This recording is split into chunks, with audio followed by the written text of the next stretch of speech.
তোমার শরীরেও হতে পারে। এ আপনি কি বলছেন মা? সামান্য ফোড়ার ভয়ে আমি আপনাকে ছোবো না?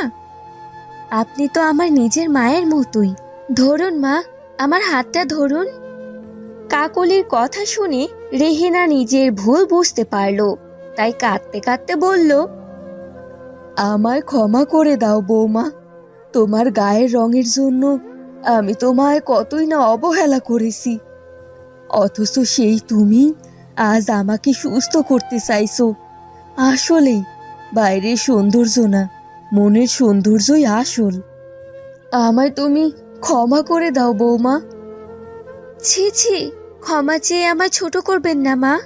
তাছাড়া মেয়ের কাছে কি কখনো মা ক্ষমা চায় নাকি? এবার ধরুন দেখি আমার হাতটা।